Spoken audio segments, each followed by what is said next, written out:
దొండకాయ, ఉల్లికారం ఒకసారి ఈ విధంగా ట్రై చేయండి. టేస్ట్ చాలా బావుంటుంది. అందరికీ బాగా నచ్చుతుంది.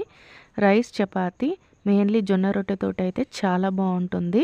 సో, అది ఎలా తయారు చేయాలో ఒకసారి ఈ వీడియోలో చూసేద్దాం.